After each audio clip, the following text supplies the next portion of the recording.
সকালে যখন শুভমের জ্ঞান ফেরে তখন অশোক শুভমের থেকে তার বাড়ির ফোন নাম্বার নিয়ে শুভমের বাড়ির লোকেদের ফোন করে। শুভম তখন সবাইকে বলে যে তার সাথে কি হয়েছিল।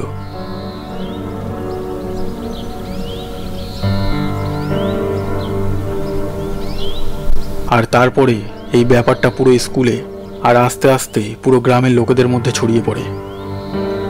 শুভমের কথায় কেউ কেউ বিশ্বাস করছিল, কিন্তু বেশিরভাগ লোকেরাই এই ব্যাপারটাকে একটা আজগুবি কথা বলে উড়িয়ে দিচ্ছিল।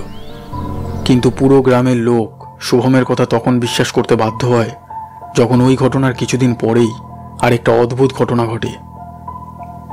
একদিন সকালে যখন সমস্ত ছাত্র আর শিক্ষকেরা স্কুলে আসে তখন তারা দেখে যে স্কুলের কেয়ারটেকার অশোক তার ঘরের দরজা খুলছিল না।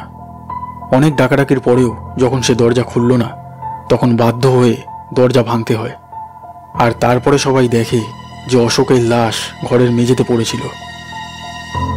অশোকের মৃত্যুতে সবাই খুব অবাক হয়ে যায়। পুলিশ যখন অশোকের লাশটিকে পোস্টমর্টমের জন্য পাঠায় তখন পোস্টমর্টম রিপোর্ট থেকে জানা যায় যে অশোকের মৃত্যু দম বন্ধ হয়ে যাওয়ার কারণে হয়েছিল।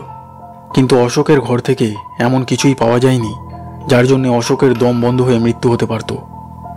আর যদি কেউ অশোককে হত্যা করে থাকে তবে সে ঘরের বাইরে কি করে বেরোবে, কারণ ঘরের দরজা আর জানালা ভেতর থেকে বন্ধ করা ছিল। এই দ্বিতীয় ঘটনার পর থেকে পুরো গ্রামের লোকেদের মনে এই স্কুলকে নিয়ে একটা ভয়ের সৃষ্টি হয়। আর এই ভয়ের কারণে অনেক স্টুডেন্টস এই স্কুল ছেড়ে অন্য স্কুলে চলে যেতে থাকে।